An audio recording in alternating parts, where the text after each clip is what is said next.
سیدی سوال یہ ہے کہ کیا صرف ظاہری حلیہ دینداری کی علامت ہے یا کردار بھی اہم ہوا کرتا ہے؟ آج کل نوجوان جو ہیں وہ علماء سے دور ہو رہے ہیں، کیا کمیونیکیشن سکلز جو ہیں وہ بہتر کرنے کی ضرورت ہے؟ کمیونیکیشن جو ہیں وہ بہتر کرنے کی ضرورت ہے یا کس جگہ بہتری کی ضرورت ہے؟ آج کل لوگ دین کو بھی سوشل میڈیا اور ویڈیوز کے ذریعے سیکھ رہے ہیں، اس کو کیا کہتے ہیں، غلط طریقہ کار ہے یا صحیح ہے؟ قرآن مجید فرقان حمید کو بھی آپ کسی بندے سے بھی نہیں سیکھ سکتے۔ سورہ بقرہ کے اندر یضل بہ کثیرا ویہدی بہ کثیرا، کہ بہت سارے لوگ گمراہ ہو جاتے ہیں اس کے ذریعے سے۔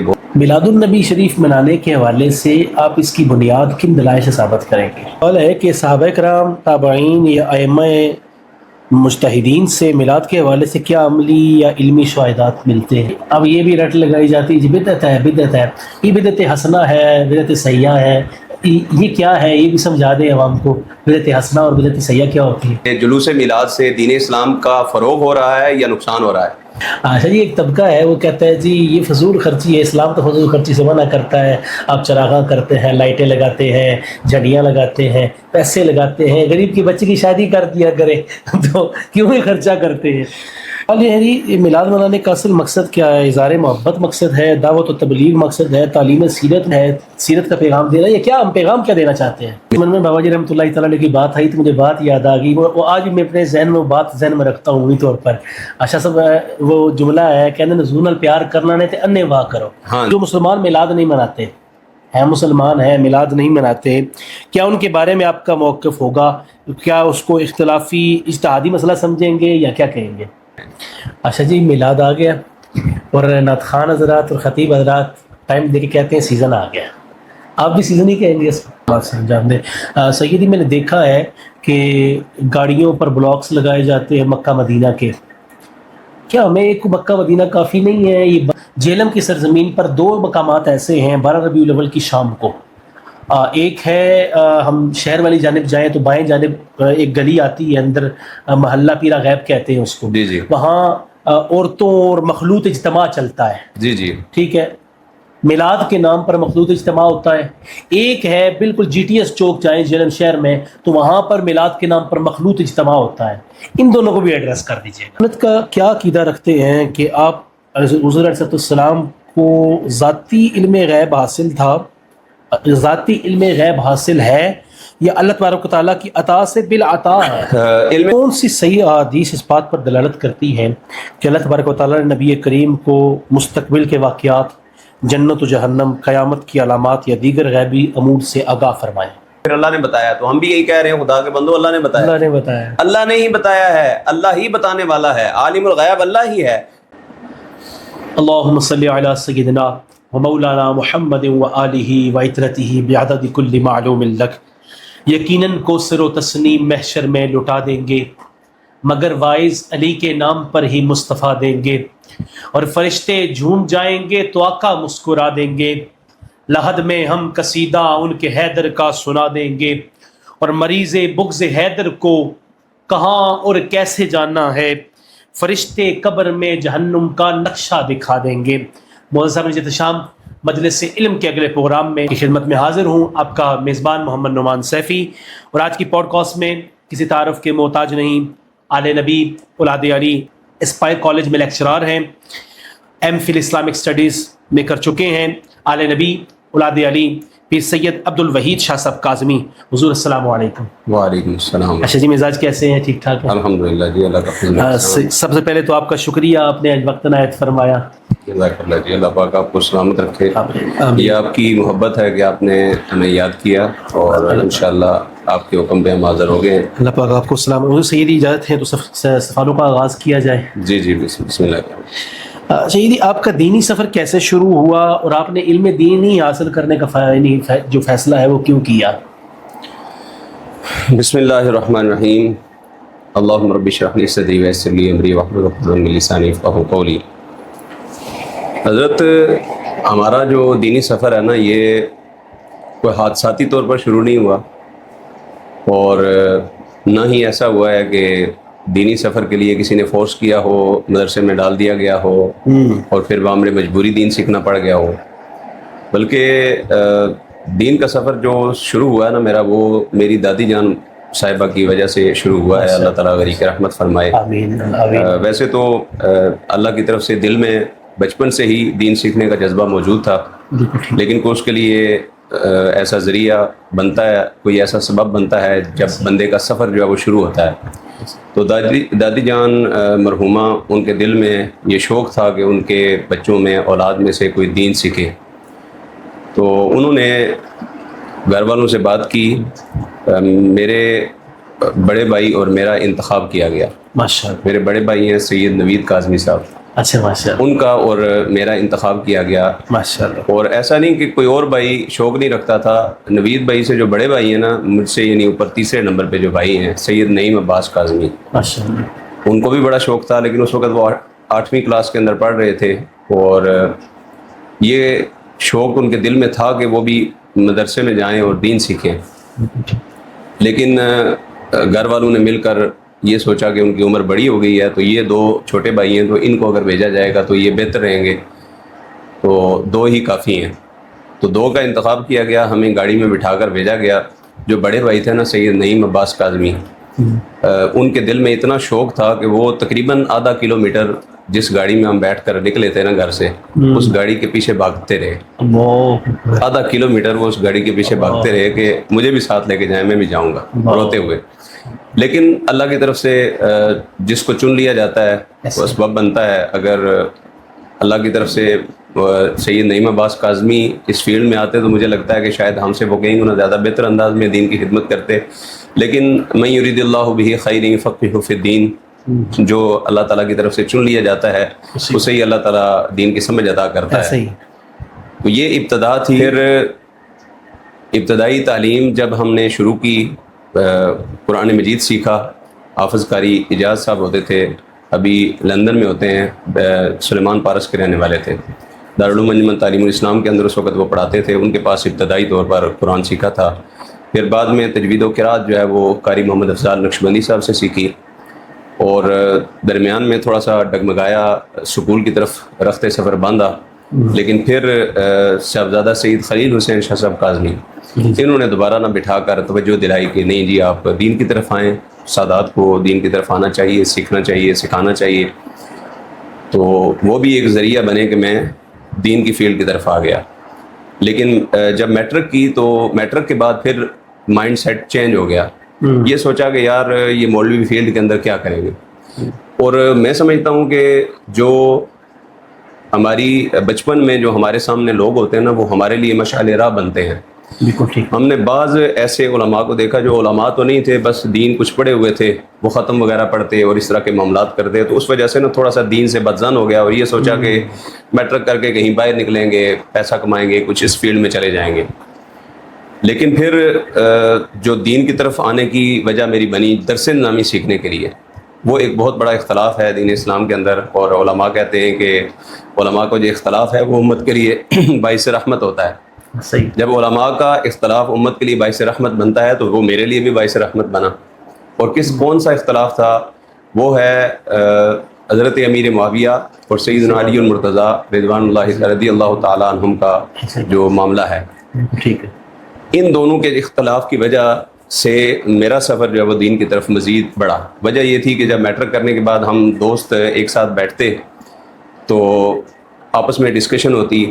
اب ایک عام بندہ جس نے میٹرک کیا ہوا ہے وہ صحابہ پہ تنقید کر رہا ہے. اب ہمیں اس کے بارے میں نالج نہیں ہے, تو دل میں شوق تو جاگتا ہے کہ ہم بھی جو ہے وہ دین سیکھیں, کچھ اس کے حوالے سے ریسرچ کریں. تو ہمیں سمجھ میں آئے کہ واقعتاً ایسا کوئی معاملہ ہے, کیا ہم کسی صحابی پر تنقید کر سکتے ہیں, کیا واقعی ایسا ہے کہ ان کو گالی گلوچ دی جا سکتی ہے یا نہیں. تو اب اس حوالے سے جو اختلاف تھا آپس نوجوانوں میں آپس میں, تو اس کی وجہ سے پھر دل میں شوق پیدا ہوا کہ اس کو سیکھنا چاہیے. تو پھر میرے کزن ہیں علامہ سید ثاقب رشید شاہ صاحب, وہ بھی ماشاء اللہ عالم دین ہیں. علامہ سید عتیق الرحمان شاہ صاحب بخاری, میرے چھوٹے بھائی ہیں علامہ سید عدیل شاہ صاحب کاظمی. ہم سب کا سفر جو ہے وہ یہ سبب بنا تھا جس وجہ سے شروع ہوا. اور پھر گجرات کے اندر جامعہ نظامیہ رضویہ کی شاخ ہے, جس کے اندر ہمارے استاد المکرم شیخ الحدیث و تفسیر علامہ مفتی اسرار احمد عباسی صاحب, ان کے پاس ہم حاضر ہوئے اور انہوں نے بڑی شفقتوں سے ہمیں پڑھایا. میں اس وقت نعت بھی پڑھا کرتا تھا. جہاں کہیں محفل پہ ہم جاتے نا, عموماً مدارس کے اندر ختموں یا محافل کی وجہ سے بچوں کا سبق ضائع ہو جاتا ہے. ایسے ہی لیکن قبلہ مفتی اسرار احمد عباسی صاحب نے میرا سبق کبھی ضائع نہیں ہونے دیا. ہم سبق سناتے تھے اور پھر جب کہیں محفل وغیرہ پہ جانا ہوتا تو رستے کے اندر گردانیں سنائی جا رہی ہیں, سیگے نکالے جا رہے ہیں, تو رستے کے اندر وہ مجھ سے پوچھا کرتے ہیں شاہ جی یہ سبق سناؤ, سبق تری نہ تو رہن دینا, ادھر ہی نہ ضائع ہونے دینا. تو سبق ساتھ ساتھ جو ہے وہ سناتے ہوئے ان کے ساتھ جایا کرتے تھے. تو بڑا یادگار ان کے ساتھ وقت گزرا ہے. بڑی شفقتوں سے انہوں نے ہمیں سکھایا سمجھایا. تقریباً 5 سال ان کے پاس پڑھا ہوں. پھر 1 سال مراڑی شریف کے اندر میں نے درس نظامی کی تعلیم حاصل کی. اس کے بعد پھر جامعہ اسلام آباد کے اندر آبشار علم و حکمت ظفر اہل سنت حضرت علامہ مولانا پروفیسر ڈاکٹر مفتی ظفر اقبال جلالی صاحب ان کے ادارہ کے اندر I-84 کے اندر الحمدللہ پھر حاضر ہوا اور دورہ حدیث کے سال میں نے وہاں پر گزارے. اور 2017 کے اندر اللہ کے فضل و احسان سے دورہ حدیث مکمل کیا اور جناح کنونشن سینٹر اسلام آباد کے اندر ہماری دستار فضیلت جو ہے وہ کروائی گئی بڑی عالیشان انداز کے اندر. تو وہاں تک تو یہ دورہ حدیث MA کا سفر مکمل ہوا تھا.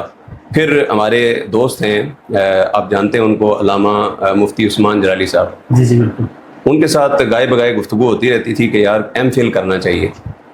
تو پھر ہمیں یونیورسٹی ملی مائی یونیورسٹی کے نام سے اسلام آباد کے اندر ہے. تو اس یونیورسٹی کے اندر ہم نے ایڈمیشن لیا اور پھر 2 سال کا سفر طے کر کے ہم نے الحمدللہ MPhil بھی وہاں پر مکمل کیا. کچھ ہماری اس سفر کا مختصر سا خلاصہ ہے. ماشاء اللہ. سیدی سوال یہ ہے کہ کیا صرف ظاہری حلیہ دینداری کی علامت ہے یا کردار بھی اہم ہوا کرتا ہے؟ ظاہری حلیہ اگرچہ نہایت اہم ہے دینداری کے لیے. ظاہر ہے کہ لوگ آپ کے ظاہر کو دیکھتے ہیں, لیکن صرف ظاہر کافی نہیں ہے کہ میں سر کے اوپر امامہ سجا لوں, داڑھی وغیرہ رکھ لوں اور حلیہ جو ہے وہ دینداری والا بنا لوں. اس کے ساتھ ساتھ کردار نہایت ضروری ہے. اس لیے کہ آپ کا کردار جتنا بہتر ہوتا ہے, جتنا اچھا ہوتا ہے, میں سمجھتا ہوں کہ اللہ تعالیٰ اتنا ہی ذہن کو بھی کشادہ کرتا ہے. اگر ہمارا کردار بہتر ہوگا تو انشاءاللہ اس سے لوگ بھی جو ہے وہ درس حاصل کریں گے. اگر علماء کا کردار ٹھیک نہ ہو اور ان کا قول کچھ ہو فعل کچھ ہو, تو قول و فعل میں جب تضاد ہوگا تو لوگ ان کے پیچھے کیسے چلیں گے؟ تو علماء کے قول و فعل میں تضاد نہیں ہونا چاہیے. میں یہ سمجھتا ہوں کہ علماء کرام کو حتی الامکان اپنے کردار کو بہترین رکھنا چاہیے. بلکہ اعلیٰ حضرت فاضل بریلوی رحمۃ اللہ تعالی ارشاد فرماتے ہیں کہ اے طبقہ علماء, اگر تم مستحبات کو چھوڑو گے, مباحات کے اندر پڑھو گے, تو عوام جو ہے یہ مکروہات کے اندر پڑ جائے گی. اگر علماء جو ہیں یہ مکروہات کے اندر پڑیں گے تو عوام جو ہے یہ حرام کی مرتکب ٹھہر جائے گی. تو اس لیے علماء کرام کو میں سمجھتا ہوں کہ اپنا کردار, اپنی عادات و اطوار کو بہت زیادہ بہتر کرنے کی ضرورت ہوتی ہے, کیونکہ یہ آئینہ ہوتے ہیں نا عوام کے لیے. تو جتنا اچھا ہمارا کردار ہوگا اتنا ہی بہتر ہمیں دیکھ کر سیکھنے والے, جو ہمیں سیکھنے والے ہوتے ہیں مساجد میں جو ائمہ کرام امامت کرتے ہیں, یقیناً وہ اس تجربے سے گزرے ہوں گے. میں نے کافی عرصہ جو ہے وہ امامت کروائی ہے, تو میں نے یہ دیکھا ہے کہ جب ہم امامت کروا رہے ہوتے ہیں تو بہت سارے ایسے بچے ہوتے ہیں جو مسجد میں شوق سے آتے ہیں, وہ ہمارے کردار کو دیکھتے ہیں. اور میں نے بہت مرتبہ یہ فیل کیا ہے کہ بعض بچے ہمیں دیکھ کر یا تو ہمارے ساتھ کھڑے ہو کر بقیہ نماز ادا کر رہے ہوتے ہیں, یا بالکل ہمارے پیچھے کھڑے ہو کر بالکل ہماری ہی طرح رکوع و سجود کر رہے ہوتے ہیں. یعنی ان کی کوشش ہوتی ہے کہ یار یہ امام صاحب ہیں تو ان کی طرح نماز پڑھیں گے تو صحیح ہوگی. تو اگر امام صاحب ہی مسجد میں نماز پڑھ کے فرض پڑھ کے صرف بھاگ جاتے ہوں تو یہ چیز کیسے لوگ سیکھیں گے؟ اگرچہ اس میں کوئی شک نہیں ہے کہ علماء کرام مساجد میں فرض ادا کر کے گھروں میں جا کر بھی نماز پڑھ سکتے ہیں, شرعی طور پر تو یہ جائز ہے, اس میں کوئی اختلاف والی بات نہیں ہے. لیکن اگر علماء کرام مسجد کے اندر بقیہ نماز ادا کریں, یہ ان کے کردار کے اندر چیز گنی جائے گی, تو یقیناً اس سے بہت سارے لوگ سبق حاصل کریں گے اور وہ اپنی زندگی کو مزید بہتر کریں گے. اگر علماء کرام نفل چھوڑ دیں گے تو عوام جو ہے وہ سنتیں چھوڑ دیتی ہے. اگر علماء کرام علماء سنتیں چھوڑ دیں تو ظاہر عوام جو ہے وہ واجبات چھوڑ دیتی ہے. علامہ صاحب نہیں پڑھتے, اسی کے پڑھنی. ہاں جی, علامہ صاحب فرض پڑھ کے نکل جاتے ہیں, ایسی پڑھ کے کی کریے. تو میں سمجھتا ہوں کہ یہ ضروری ہے کہ علماء کرام سنتیں بھی پڑھیں. میں سمجھتا ہوں نوافل جو ہیں, میری تو آج بھی یہ عادت ہے کہ میں نوافل جو ہے بیٹھ کر نہیں پڑھتا, کھڑے ہو کر پڑھتا ہوں. اور ایک تو ثواب بھی اس سے ملتا ہے, اور دوسرا یہ کہ لوگوں کو ہم انکریج کریں کہ اگر 2 رکعت نماز نفل بھی ہم کھڑے ہو کے نہیں پڑھ سکتے, ہم بیٹھ جاتے ہیں, سستی کرنا شروع ہو جاتے ہیں, تو میرا نہیں خیال کہ ہم کسی کے لیے مشعل راہ بن سکیں گے. تو اگر کردار ہم نہیں سنوار سکتے تو پھر ہمیں یہ جو فیلڈ ہے یہ چھوڑ دینی چاہیے, کیونکہ ہمارے کردار کی وجہ سے اگر لوگ دین سے دور ہو رہے ہیں تو میں سمجھتا ہوں کہ پھر ہمیں فیلڈ چھوڑ دینی چاہیے. فیلڈ کے اندر رہنا ہے تو پھر کردار ایسا ہو کہ ہمیں دیکھ کر دور سے کہیں یار یہ بندہ جو ہے وہ محمد عربی کا سچا غلام نظر آ رہا ہے. سیدی آج کل نوجوان جو ہیں وہ علماء سے دور ہو رہے ہیں, کیا کمیونیکیشن سکلز جو ہیں وہ بہتر کرنے کی ضرورت ہے, کمیونیکیشن جو ہیں وہ بہتر کرنے کی ضرورت ہے, یا کس جگہ بہتری کی ضرورت ہے یہاں پر؟ میں سمجھتا ہوں کہ جو نوجوان علماء کرام سے دور ہو رہے ہیں نا اس دور کے اندر, نماز کے قریب نہیں آتے, مساجد کے قریب نہیں آتے, اس کی بے شمار وجوہات ہیں. صرف علماء کرام کی کمیونیکیشن سکلز ہی بہتر کرنے کی ضرورت نہیں, بلکہ اس کے ساتھ ساتھ میں سمجھتا ہوں کہ والدین کو بھی کردار ادا کرنے کی ضرورت ہے, معاشرے کے لوگوں کو بھی کردار ادا کرنے کی ضرورت ہے. دیکھیں, جب علماء کرام کے بارے میں ہم بیٹھ کر نجی محافل کے اندر اچھی گفتگو نہیں کریں گے تو بچے جو ہیں وہ ان کے قریب کیسے ہوں گے؟ ایسا ہی اگر میں چاہتا ہوں کہ میرا بیٹا ڈاکٹر بنے تو میں کیا کروں گا, میں اپنے بچے کے سامنے ڈاکٹروں کی فضیلت بیان کروں گا. اور پتر ڈاکٹر بنے گا نا تو اینے پیسے لبن گے, یہ دیکھ یہ ڈاکٹر صاحب ہیں اتنے پیسے کما رہے ہیں, یہ دیکھ ڈاکٹر صاحب ہیں اتنی جو ہے وہ ان کو فیسلٹیز ملی ہوئی ہیں, دیکھ ان کے پاس گاڑی ہے, کوٹھی ہے, بنگلہ ہے. اگر میں وکیل بنانا چاہتا ہوں تو میں وکیلوں کے بارے میں بچوں کو بتاؤں گا, بچوں وکیل بنو, یہ دیکھو وکیل صاحب کتنے پیسے کماتے ہیں, ان کے پاس اتنے کیس آتے ہیں, لوگ آ کے ان سے رہنمائی حاصل کرتے ہیں. اگر میں انجینئر بنانا چاہتا ہوں تو کسی انجینئر کی مثال دوں گا. ہم کیا کرتے ہیں, ہم بچوں کو دیندار بنانا چاہتے ہیں لیکن ہم کہتے ہیں مولوی جناب نے بڑے خراب ہوتے ہیں, مولوی بڑے ٹھیک نہیں ہوتے. تو جب یہ گفتگو بچوں کے سامنے ہوگی تو بتائیں بچوں کے دلوں میں کتنی محبت جو ہے وہ علماء کی پیدا ہوگی. آشری اسی زمن میں نا میں ابتدائی ایام میں نے پڑھایا, یہاں بابا کرم شاہ بخاری رحمۃ اللہ تعالیٰ علیہ کے ساتھ مسجد ہے, تو وہاں نوجوان جو ہے وہ ان کی محبت سے کچھ قریب کیا, تو میں نے پوچھا کہ آپ باقی علماء کے قریب کیوں نہیں آتے؟ وہ کہتے ہیں جی میرے ساتھ محبت کی ہی نہیں جاتی, میرے پاس بٹھایا ہی نہیں جاتا. یہی بات ہے, بالکل ایسا ہی ہے. جب ہم اور پھر علماء کو بھی قریب کرنے کی ضرورت ہے نا عوام کو. جب ہم صرف جمعہ پڑھا کے نکل جائیں گے, کسی کے ساتھ سلام دعا بھی نہیں ہے, کسی کا حال احوال بھی پوچھ نہیں رہے, یہ نہیں پوچھ رہے کہ آپ کہاں سے آئے ہیں, کتنے پڑھے ہوئے ہیں, کیا کچھ معاملات ہیں, اگر اس کے ذہن میں کوئی کنفیوژن ہے وہ ہم تک اٹریکٹ ہی نہیں کر پا رہا نا, انٹریکٹ ہی نہیں اس کا ہو رہا, ہم تک وہ اس کا کنیکشن بن ہی نہیں رہا, وہ ہم سے اجنبیت محسوس کرتا ہے, تو وہ کیسے دین کے قریب آئے گا؟ جب ہم اس سے گفتگو کریں گے تو وہ آہستہ آہستہ ہمارے قریب آئے گا. جب اس کو تھوڑی سی راہ ہموار نظر آئے گی تو انشاءاللہ وہ ہمارے قریب آئے گا. کمیونیکیشن سکلز علماء کی بہتر ہوں گی, اور اس کے لیے میں سمجھتا ہوں کہ علماء کرام کو دور حاضر کے اندر کمیونیکیشن سکلز کے اوپر کام کرنے کے لیے خود تحقیق کرنے کی ضرورت ہے. اب چونکہ سوشل میڈیا کا دور ہے, ہوتا یہ ہے کہ ایک خطیب صاحب کی کوئی بات وائرل ہو جاتی ہے نا تو ہر عالم دین یہ سمجھتا ہے میں بھی یہی گل کرنی ہے. ایک نعت وائرل ہو جاتی ہے تو سارے نعت خان سوچتے ہیں میں بھی یہی نعت پڑھوں گا. چلو نعت کا تو اور ایک فیلڈ ہے, نعت پڑھیں گے تو ٹھیک ہے, آپ بھی اگر اچھے طریقے سے پڑھیں گے تو اشعار سن کے لوگ خوش ہوں گے. اگرچہ بڑے بڑے علماء کی بات کو کاپی کیا جا سکتا ہے, ان کے انداز کو کاپی کیا جا سکتا ہے, لیکن صرف سوشل میڈیا کے اوپر وہی باتیں بار بار دہرائی جائیں. ایک بات آپ نے کی ہے, آپ سے سن کر وہی بات میں بھی کروں گا, تو آپ کے سننے والوں تک بھی وہی بات پہنچی, مجھ تک سننے والوں تک بھی وہی بات پہنچی, ہم دونوں کو سننے والوں تک بھی وہی بات پہنچی, تو کیا فائدہ ہوا؟ اگر ہم خود تحقیق کر کے سوشل میڈیا سے ہٹ کے نئی چیزیں جو ابھی تک علماء سوشل میڈیا پہ نہیں لے کے آئے وہ ہم لے کے آئیں گے تو انشاءاللہ یہ ایک نئی تحقیق جب لوگوں کے سامنے آئے گی تو آٹومیٹکلی. کل بھی سید زادہ تشریف فرما ہوئے سید عمار الحق شاہ صاحب, انہوں نے بھی ایک جملہ یہی فرمایا کہ علماء کو, مشائخ کو اس وقت چاہیے کہ میڈیا پر آ کے اپنے چیزیں پریزنٹ کریں. پریزنٹیشن ہی شروع نہیں کیا, بالکل ایسا ہی ہے, مطلب غیر پریزنٹیشن کر رہے ہیں. جیلم کے اندر تقریباً 2018 کے اندر میں آیا ہوا ہوں, اور سوشل میڈیا پہ آپ بھی ماشاءاللہ بڑا اچھا کام کر رہے ہیں, یوٹیوب کے اوپر, دیگر سوشل میڈیا سائٹس کے اوپر. اللہ تعالیٰ آپ کو جزائے خیر عطا فرمائے, اللہ مزید استقامت عطا فرمائے, اور آپ جو یہ سلسلے لے کر آگے بڑھ رہے ہیں اللہ تعالیٰ مزید عروج عطا کرے. ہم نے 2018 سے کام کرنا شروع کیا, اور نیت ایسا نہیں تھی کہ کوئی مال و دولت جو ہے وہ ملے گا, کوئی پیسے آئیں گے, جی ڈالر کمائیں گے. نیت یہی تھی کہ دین اسلام کے فروغ کے لیے کام ہو.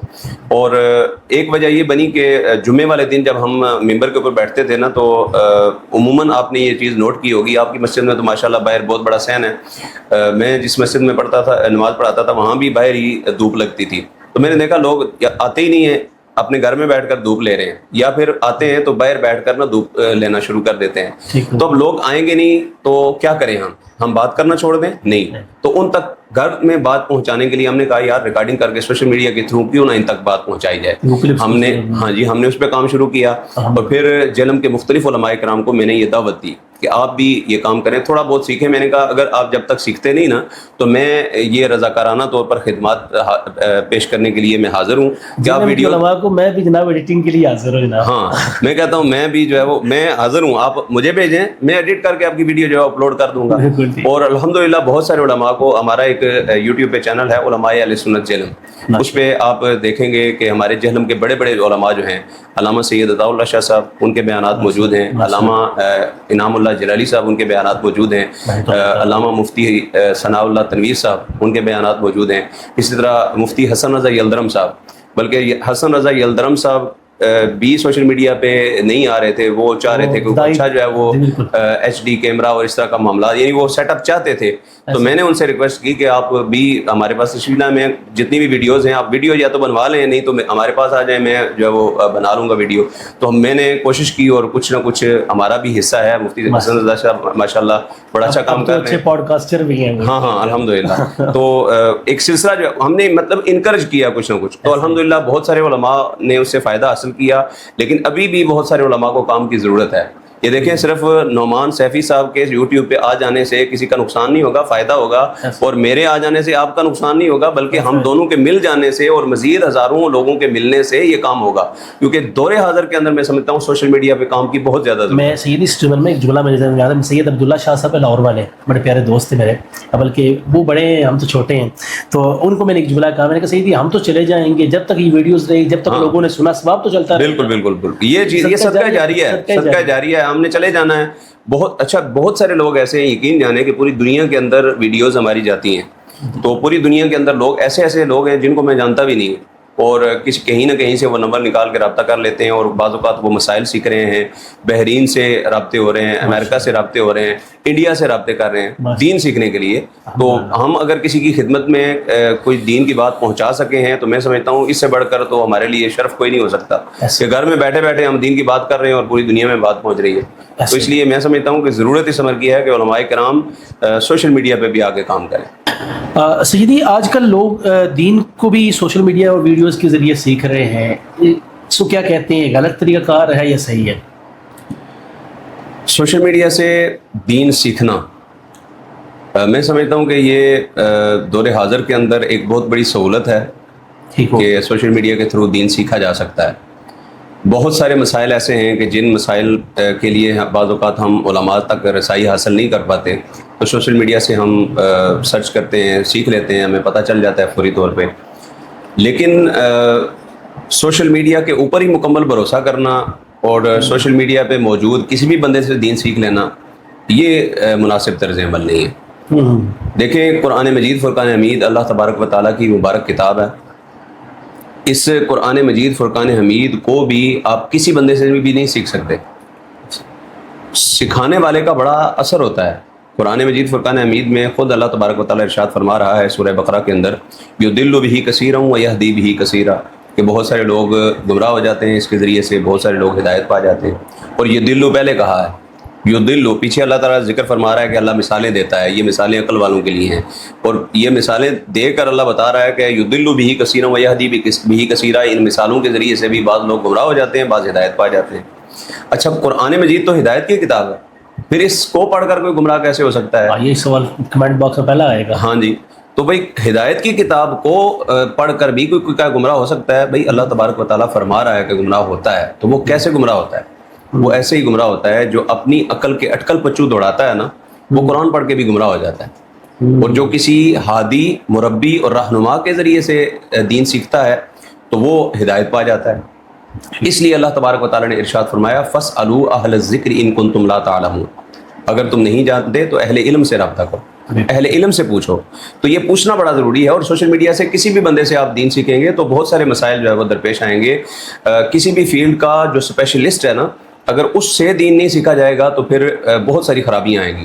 دین پھیلانے کے لیے دور حاضر میں ہر بندہ جو ہے وہ بیٹھا ہوا ہے کیمرہ لگا کے, ہر بندہ دین سکھانے کے لیے سوشل میڈیا پہ مختلف ٹاپکس کے اوپر بات کر رہا ہے، علماء پہ تنقید کر رہا ہے، اختلافی موضوعات کو جو ہے وہ ہائی لائٹ کر رہا ہے. تو یہ وجوہات ہیں جس وجہ سے فتنے زیادہ ہو رہے ہیں. جب یہ ٹاپکس جو ہیں وہ علماء تک محدود تھے تو علماء جانتے تھے کیا چیز عوام کے سامنے لانی ہے کیا نہیں لانی. اب ہر بندہ ہر ٹاپک کو اٹھا کر جو ہے وہ سامنے لے آتا ہے، ہر حدیث کو اٹھا کر سامنے لیا جاتا ہے. تو جب تک یہ ناسخ منسوخ کا ان کو علم نہیں ہے، قرآن مجید کے تاریخ کے حوالہ سے، حدیث کی تاریخ کے حوالہ سے انہیں علم نہیں ہے، تب تک وہ دین کے حوالہ سے کوئی بھی بات پھیلائیں گے تو ان کے گمراہ ہونے کا شائبہ موجود رہے گا. تو اس لیے جو نوجوان سوشل میڈیا سے دین سیکھنا چاہتے ہیں، سیدی وہ یوں دے لینا کہ جب وہ آتا ہے قربانی کے ایام آتے ہیں تو ایک مولوی صاحب ہیں وہ چڑھ دوڑتے ہیں جناب کٹا حرام ہے، فلاں حرام ہے، فلاں حرام ہے. مطلب وہ دین سے لوگ کنفیوز ہو جاتے ہیں فوری طور پر. بھائی وہ جی مولوی صاحب کی ویڈیو آئی ہے جناب، وہ کہتے ہیں جی حرام ہے. اچھا جی ویسے کھان واسطے جائز ہے لیکن قربانی واسطے حرام ہو جائے گا. اچھا اس میں پھر یہ جو فقہائے کرام نے شرائط رکھی ہیں قرآن سنت اجماع اور قیاس، اس کے حوالے سے بھی ان کو آگاہی نہیں ہوتی کہ کس چیز پر کیسے قیاس کیا جائے گا، یہ کیسے حلال ہے. خیر یہ ایک الگ قربانی کا موضوع ہے، الگ ٹاپک ہے. لیکن سوشل میڈیا پہ جب بھی آپ دین سیکھیں تو سب سے پہلے آپ یہ دیکھیں کہ جو سوشل میڈیا پہ دین سکھا رہا ہے وہ مستند عالم دین ہے یا نہیں ہے. دیکھیں سوشل میڈیا کے اوپر سوشل میڈیا پہ ڈاکٹر بھی بیٹھے ہوئے ہیں، ڈاکٹری سکھا رہے ہیں لوگ. سوشل میڈیا پہ بیٹھ کے وکالت بھی سکھائی جا رہی ہے. سوشل میڈیا پہ جس کو 4 سال پڑھتا ہے نا، ڈگری آگے کی نہیں ملتی، کہیں جاب نہیں ملتی، وہ سوشل میڈیا پہ سکھانا شروع کر دیتا ہے. ظاہر ہے ڈگری ہوگی تو پھر آپ کو کسی کالج میں کسی یونیورسٹی میں پڑھانے کا موقع ملے گا. جب ڈگری نہیں ملی تو پھر آسان حال ہے کہ سوشل میڈیا پہ سکھانا شروع کر دو. تو اب اگر کوئی ڈاکٹر بننا چاہتا ہے تو کیا صرف سوشل میڈیا سے وہ دین سے اپنی ڈاکٹری کی ڈگری حاصل کر سکتا ہے، سیکھ سکتا ہے؟ بھی میں سوشل میڈیا پہ فلاں ڈاکٹر کو فالو کرتا ہوں لہٰذا میں بھی ڈاکٹر ہوں. تو ہر بندہ کہے گا نہیں بھائی سوشل میڈیا سے کیسے تو نے سمجھ لیا، بہت ساری باریکیاں ہوتی ہیں، بہت ساری چیزیں ہیں. اسی طرح وکالت جو سوشل میڈیا پہ سیکھنے کی کوشش کرے گا تو بہت ساری چیزوں میں گمراہ ہو جانے کا اندیشہ ہے. اسی طرح دین اسلام یہ تو اتنی پیچیدگیوں اور باریکیوں والا جو ہے وہ معاملہ ہے کہ جس کے حوالے سے علماء کرام 8-8 10-10 سال سیکھتے سمجھتے ہیں اور پھر اس کے بعد وہ اس قابل ہوتے ہیں کہ منبر رسول پر بیٹھ کر کسی کو دین کی بات سکھائیں. علماء کرام مدارس کے اندر جب داخل ہوتے ہیں تو آپ جانتے ہیں کہ بخاری شریف مدرسے میں داخل ہوتے ہی ہاتھ میں نہیں پکڑا دی جاتی، ہتھیلی نہیں چڑھا دی جاتی ہے، پڑھ پتر بہ کے بخاری شریف، بلکہ 7-8 سال پڑھا جاتا ہے پھر بخاری شریف پڑھی جاتی ہے. بھائی 8 سال کیوں پڑھایا جی؟ آئے تو ہم تھے بخاری شریف پڑھنے کے لیے، دین سیکھنے کے لیے. قرآن کے بعد سب سے عظیم کتاب ہے، تفسیر پڑھاؤ، سیدھی بخاری شریف پڑھاؤ، بات ختم کرو. لیکن نہیں، بخاری شریف سیکھنے کے لیے جس نالج کی ضرورت ہے وہ نالج پہلے سکھایا جاتا ہے، پھر اس لیول پر پڑھایا جاتا ہے. دیکھیں الجبرا میٹرک کے اندر بچوں کو پڑھایا جاتا ہے. اگر یہ 5ویں کلاس کے بچوں کو ہم سمجھانا چاہیں سمجھ جائیں گے؟ نہیں سمجھ سکتے. جو فرسٹ ایئر سیکنڈ ایئر کے اندر سلیبس ہے وہ سلیبس ہم جو ہے وہ میٹرک والوں کو سکھانا چاہیں سکھا سکتے ہیں؟ نہیں سکھا. بھائی گریجولی اسٹیپ بائی اسٹیپ ہم آگے بڑھتے ہیں. جو بچہ ابھی آئی کیو لیول اس کا لو ہے اس کو وہ بڑی بات سمجھ میں نہیں آئے گی کیونکہ اس کا عقل کا برتن ابھی چھوٹا ہے، اس کے دماغ میں وہ بات نہیں آ سکتی ہے. اس لیے اس کو آہستہ آہستہ اسٹیپ بائی اسٹیپ آگے بڑھایا جاتا ہے. پھر بڑے مسائل جو ہے وہ اس کے سامنے، چاہے وہ میتھمیٹکس کے ہوں، چاہے وہ سائنس کے ہوں، چاہے وہ میڈیکل کے ہوں، وہ مسائل پھر اس کے سامنے رکھے جاتے ہیں. تو اب ہمارا فقدان ہی یہی ہے کہ ہم یہ چیزیں گریجولی نہیں سیکھنا چاہتے. ہم نہیں چاہتے کہ آج کا نوجوان یہ نہیں چاہتا کہ وہ مدرسے میں داخلہ لے، اسٹیپ بائی اسٹیپ دین کیسے سیکھنا ہے، عربی عبارت کیسے پڑھنی ہے، اس سے مسائل کیسے نکالنے ہیں، ناسخ منسوخ کیا ہوتا ہے، ان چیزوں کو سیکھے. اس کی کے لیے اس کے پاس ٹائم نہیں ہے. وہ چاہتا ہے کہ میں فوری طور پر جو ہے وہ کسی کے پاس جاؤں اور مجھے چند منٹوں کے اندر، چند مہینوں کے اندر شارٹ کورس کروا کے مجھے عالم بنا دے. اس لیے بخاری گول کے پلا دیتا ہے. ہاں گول کے پلا دے. میرے سامنے بخاری شریف آ جائے تو بس ترجمے کے ساتھ جو ہے وہ میرے ساتھ سامنے بخاری شریف موجود ہے، اب ترجمہ ٹھیک ہے یا نہیں ہے یہ فیصلہ کیسے کرو گے؟ تو اس لیے سوشل میڈیا پہ دین سیکھنے کے لیے ضروری ہے کہ کسی مستند عالم دین کو فالو کیا جائے. تو لہٰذا جو بھی دین سیکھنا چاہتا ہے بہت اچھی اپرچونیٹیز ہیں کہ جیسے اب آپ کا یہ پوڈ کاسٹ کا چینل ہے، اس چینل کے تھرو مستند علماء کے بیانات، ان کے ذریعے سے سوالات کے جوابات عوام تک پہنچائے جاتے ہیں. تو یہ ایک بہترین ذریعہ ہے لوگوں کا، لوگ جو ہیں وہ ایسے علماء سے دین سیکھیں. فالو کر کے ہاں ایسے علماء سے دین سیکھیں کہ جو مستند علماء ہیں. جب ان کو فالو کریں گے، ان سے دین سیکھیں گے تو انشاءاللہ وہ بہتر فائدہ جو ہے وہ سوشل میڈیا سے اٹھا سکیں. بالکل ٹھیک صحیح. شجی میلاد النبی شریف منانے کے حوالے سے آپ اس کی بنیاد کن دلائل سے ثابت کریں گے؟ میلاد النبی صلی اللہ علیہ وسلم کے حوالے سے جو سب سے بڑی دلیل ہے نا وہ قرآن مجید فرقان حمید سے ہی ہے. اللہ تبارک و تعالیٰ ارشاد فرما رہا ہے سورہ یونس کے اندر قل بفضل اللہ وبرحمتہ فبذلک فلیفرحوا هو خیر مما یجمعون. فرمایا جب اللہ کا فضل اور اس کی رحمت ملے جی جی تو تمہیں چاہیے کہ تم اس پر خوشی مناؤ. اور آگے فرمایا ہوا خیر، یہ اس سے بہتر ہے. کس سے؟ جو تم جمع کرتے ہو. اب دو طرح کی چیزیں جمع کی جاتی ہیں. پہلے تو فضل اور رحمت کو سمجھیں کہ یہ کیا ہے، یہ بھی حضور ہیں یا نہیں ہیں. تو مفسرین کرام نے اس میں مختلف اس حوالے سے باتیں ارشاد فرمائی ہیں. قل بفضل اللہ وبرحمتہ فبذلک فلیفرحوا میں اللہ کا فضل سے مراد کیا ہے؟ بعض علماء نے کہا جی فضل سے مراد قرآن ہے، رحمت سے مراد حضور ہیں. بعض نے کہا جی فضل سے مراد حضور ہیں اور رحمت سے مراد جو ہے وہ قرآن ہے. تو حضور صلی اللہ علیہ وسلم کے بارے میں اللہ تبارک و تعالیٰ نے قرآن مجید میں فضل کا لفظ بھی ارشاد فرمایا اور وما ارسلناک الا رحمۃ للعالمین کے تحت رحمت کا لفظ بھی ارشاد فرمایا.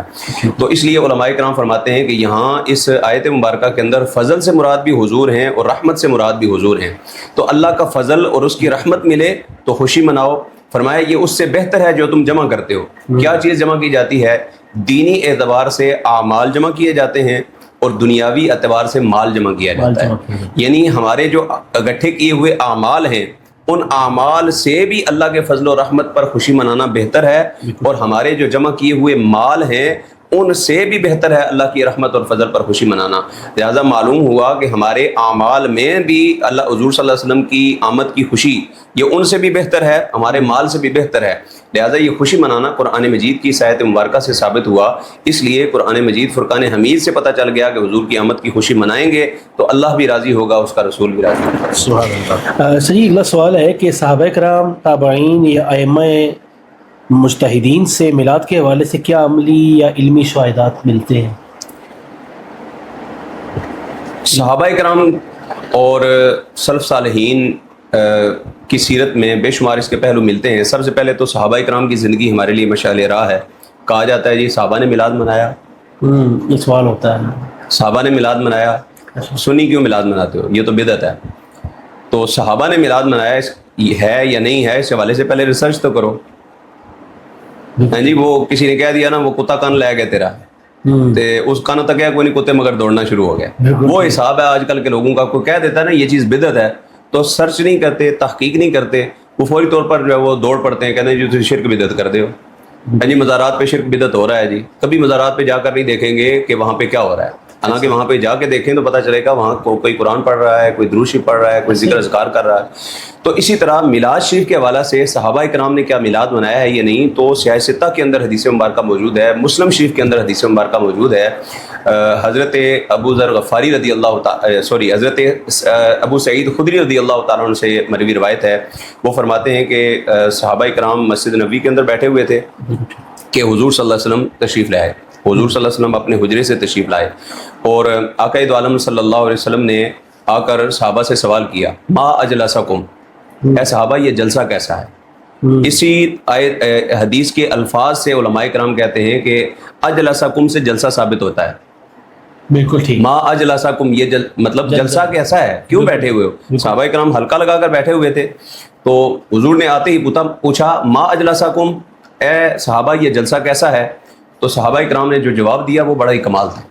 صحابہ نے عرض کی یا رسول اللہ جلسنا نذکر اللہ ونحمدہ علی ما ہدانا للاسلام ومننا علینا بکا یا رسول اللہ. اللہ اکبر. یا رسول اللہ جو آپ کو بھیج کر رب نے ہم پر فضل و احسان فرمایا ہے، ہمیں ہدایت عطا کی ہے، اس پر ہم آپ کا ذکر کر رہے ہیں اور اللہ کا شکر ادا کر رہے ہیں. سبحان اللہ. جو آپ کو بھیج کر رب نے احسان فرمایا ہے، ہاں اس پر ہم آپ کا ذکر کرتے ہوئے اللہ کا شکر ادا کرتے ہیں کہ تو نے ہم پر احسان کیا ہے کہ اپنا جو ہے وہ عظمتوں والا رسول، عظمتوں والا نبی، خاتم النبیین نبی ہمیں عطا فرما دیا ہے. اور یہی کام ہم بھی کرتے ہیں. ہم بھی تو یہی کرتے ہیں کہ آمد مصطفیٰ مرحبا مرحبا، حضور کی عظمت کے ترانے، حضور کی نعتیں. تو کیا صحابہ کرام نے یہ نہیں کیا؟ اچھا پھر آگے حدیث مبارکہ سنیں. حضور صلی اللہ علیہ وسلم نے ارشاد فرمایا ہے صحابہ اللہ ما اجلسکم، قسم اٹھاؤ اسی وجہ سے بیٹھے ہوئے تھے. حضور فرما رہے ہیں قسم اٹھاؤ. بھائی قسم کہاں اٹھوائی جاتی ہے؟ دو ہی وجوہات ہوتی ہیں، یا تو سامنے والے کی بات پہ اعتماد نہ ہو، یا پھر اسے کہا جائے یار بات پکی کر، صحیح قسم اٹھا کے بات کو پختہ کرو. تو صحابہ کرام کے بارے میں تو یہ شائبہ ہو ہی نہیں سکتا کہ معاذ اللہ وہ اس طرح کی کوئی بات کریں. تو صحابہ کرام سے مزید تصدیق کروانے کے لیے حضور صلی اللہ علیہ وسلم نے فرمایا اللہ قسم اٹھاؤ واقعی تم ایسا کر رہے تھے؟ تو صحابہ کرام نے کہا اللہ جلسنا نذکر اللہ ونحن، ہاں یا رسول اللہ ہم قسم اٹھاتے ہیں، ہم اسی مقصد کے لیے بیٹھے ہوئے تھے. تو اب حضور صلی اللہ علیہ وسلم نے ارشاد فرمایا لم استحلفکم تہمتا، اے صحابہ میں نے تم پر کسی تہمت کی وجہ سے تم سے قسم نہیں اٹھائی، بلکہ میں حجرے کے اندر موجود تھا. آتانی جبرائیل، میرے پاس جبریل امین آئے ہیں. فاخبرانی، انہوں نے آ کے مجھے خبر دی ہے. کیا خبر دی ہے؟ یا رسول اللہ ان اللہ یباہی بکم الملائکہ، یا رسول اللہ آپ کے صحابہ جو مسجد نبی میں بیٹھ کر عمل کر رہے ہیں، اللہ تبارک و تعالیٰ فرشتوں میں بیٹھ کر فخر فرما رہا ہے. سبحان اللہ. اللہ تبارک و تعالیٰ فرشتوں میں بیٹھ کر فخر کر رہا ہے اس عمل پر جو صحابہ کر رہے ہیں. کیا کر رہے ہیں؟ حضور کا ذکر کر رہے ہیں، اللہ کا شکر ادا کر رہے ہیں. تو ہم بھی محافل میلاد کے اندر بیٹھ کر یہی کرتے ہیں، حضور کا ذکر کرتے ہیں، اللہ کا شکر ادا کرتے ہیں اور یہی دعا مانگتے ہیں فضل رب العلا اور کیا چاہیے، مل گئے مصطفیٰ اور کیا چاہیے. ٹھیک ہے. اچھا جی، اب یہ بھی رٹ لگائی جاتی ہے جی بدعت ہے، بدعت ہے، یہ بدعت حسنہ ہے، بدعت سیاح ہے، یہ کیا ہے؟ یہ بھی سمجھا دیں عوام کو، بدعت حسنہ اور بدعت سیاح کیا ہوتی ہے؟ سب سے پہلی بات یہ ہے کہ یہ لوگ جو بدعت کی رٹ لگاتے ہیں نا، یہ خود بدعت کی کوئی تعریف ہی نہیں کر سکے آج تک انہوں نے کوئی بدعت کی تعریف ہی نہیں کی ہے. ہم ان لوگوں کو کہتے ہیں کہ آپ بدعت کی تعریف کریں، آپ کوئی تعریف بتا دیں جو بدعت کے اوپر صادق آتی ہو، تو یہ تعریف نہیں کر پاتے. ہر نئی چیز بدعت نہیں ہے. اگر ہر نئی چیز بدعت ہوگی تو پھر تو قرآن مجید فرقان حمید کا جمع کرنا بھی بدعت ہے، قرآن مجید فرقان حمید کے اوپر اعراب لگانا بھی بدعت ہے، اور اسی طرح یہ سیاہ ستہ یہ بھی بدعت ہے. بخاری مسلم ترمذی یہ ساری کتابیں جو ہیں وہ بدعت ہیں. حضور صلی اللہ علیہ وسلم کے زمانے میں تو یہ نہیں تھیں. ہر نئی آنے والی چیز بدعت ہے، تو پھر کہاں جائیں گے آپ؟ ہر چیز جو ہے بدعت میں آ جائے گی. تو علماء کرام نے اس کی دو ڈیفینیشنیں کی ہیں، ایک ہے بدعت حسنہ اور ایک ہے بدعت سیئہ. بدعت حسنہ وہ ہے کہ جس کے ذریعے سے وہ نیا کام جس کے ذریعے سے اسلام کو فائدہ پہنچے، وہ بدعت حسنہ ہے. جیسے یہ سوشل میڈیا کا کام ہے. سوشل میڈیا پہ کون سے صحابہ کرام نے کام کیا تھا؟ حضور صلی اللہ علیہ وسلم نے کہاں کیمرے لگائے تھے؟ کون سا یوٹیوب چینل، کون سا ٹک ٹاک کا اکاؤنٹ بنایا تھا؟ تو یہ جو کام کر رہے ہیں یہ بدعت حسنہ ہے. یعنی ایک اچھا کام ہے، اچھی بدعت ہے جس کے ذریعے سے دین کو فائدہ حاصل ہو رہا ہے. اور بدعت سیئہ وہ بدعت ہے، وہ برا عمل ہے جس کے ذریعے سے دین اسلام کا نقصان ہو، اور اس کی طرف توجہ بھی کوئی نہیں اور پتہ بھی کوئی نہیں لوگوں کو. بدعت سیئہ یہ ہے جو ہماری آج کل شادیوں کے اوپر جو فضول کی رسوم و رواج جو ہے وہ غیر شرعی شروع ہو گئی ہیں، یہ ساری بدعت سیئہ کے زمرے میں آ رہی ہیں. اس پہ کبھی کوئی کام کرتا ہوا، بات کرتا ہوا نظر نہیں آئے گا. یہ سوشل میڈیا پہ جو ویڈیوز چل رہی ہیں، ناچنے گانے کی ویڈیوز، مردوں عورتوں کا اختلاط ہے اور عورتوں کا جو لباس ہے، یہ ساری چیزیں بدعت ہیں، اور بعض صورتوں کے اندر تو یہ حرام کے زمرے میں چلی جاتی ہیں. تو اصل میں یہ ڈیفینیشن کلیئر کرنے کی ضرورت ہے. اور میلاد یہ بدعت نہیں ہے، یہ یاد رکھیں. بدعت وہ ہوتا ہے جو نیا کام ہو. تو میلاد میں کیا ہوتا ہے؟ حضور کا ذکر ہوتا ہے. میں اکثر جو ہے وہ طلباء کرام کالج کے اندر پوچھتے ہیں نا جی میلاد منانا جائز ہے یا نہیں، تو میں کہتا ہوں میلاد کی محفل میں کیا ہوتا ہے مجھے بتائیں. کبھی آپ گئے ہیں؟ کہتے ہیں جی ہم جاتے رہتے ہیں. میں نے کہا بتائیں کیا ہوتا ہے، کیسے محفل شروع ہوتی ہے؟ کہتے ہیں جی تلاوت سے شروع ہوتی ہے محفل. پھر کیا ہوتا ہے؟ کہتے ہیں جی نعت ہوتی ہے. میں نے کہا تلاوت نعت کیا یہ جائز نہیں ہے؟ تلاوت کرنا اسلام میں جائز نہیں ہے؟ جی جائز ہے. یہ تو بدعت نہیں ہے. اور پھر نعت پڑھنا، حسان بن ثابت جو ہے وہ حضور صلی اللہ علیہ وسلم کے سامنے ممبر پر حضور بٹھا رہے ہیں اور وہ ممبر پر بیٹھ کر حضور کو نعت سنا رہے ہیں. تو یہ کیسے بدعت ہو سکے؟ پھر کیا ہوتا ہے جی؟ کہتے ہیں جی حضور صلی اللہ علیہ وسلم کے بارے میں کوئی عالم دین خطاب کرتے ہیں، اس میں کیا بیان کیا جاتا ہے؟ حضور کی سیرت، حضور کی صورت، حضور صلی اللہ علیہ وسلم کی ولادت، یہی احوال سنائے جاتے ہیں. تو صحابہ کرام مسلم شریف کے اندر ابھی روایت جو ہم نے بیان کی ہے، صحابہ کرام مسجد میں بیٹھ کر یہی ذکر کر رہے تھے. تو ان میں سے کوئی چیز بدعت نہیں ہے، یہ ساری کی ساری چیزیں سنت سے ثابت ہیں. تو لہٰذا میلاد کا جو یہ مروجہ طریقہ کار ہے جس میں تلاوت کرنا، نعت پڑھنا، حضور کی ولادت کا تذکرہ کرنا، دعا کرنا، لنگر وغیرہ تقسیم کر دینا، یہ مروجہ طریقہ جو ہے اس میں کوئی چیز بدعت کے زمرے میں نہیں آئے گی. یہ تو ساری چیزیں جو ہے وہ ثواب کے زمرے میں آ رہی ہیں. ہاں اس میں جو جدید نئی طرز عمل، نیا طریقہ جیسے جلوس وغیرہ نکالے جاتے ہیں، یہ بدعت کے زمرے میں آئیں گے. تو کیا یہ کون سی بدعت میں آئیں گے؟ یہ عوام خود فیصلہ کر لیں. بدعت حسنہ اور سیئہ کی تعریف سامنے آ گئی ہے، اب لوگ خود فیصلہ کر لیں، بتا دیں کہ جلوس میلاد سے دین اسلام کا فروغ ہو رہا ہے یا نقصان ہو رہا ہے. ٹھیک ہو گیا. سارا دن بچے اگر 12 ربیع الاول کو جلوس نہیں نکلتا، آپ کہتے ہیں جی بدعت ہے، نہیں نکالنا جلوس، تو بچہ گھر میں بیٹھا ہوا کیا کرے گا؟ موبائل میں بیٹھ کر ٹک ٹاک دیکھ رہا ہے،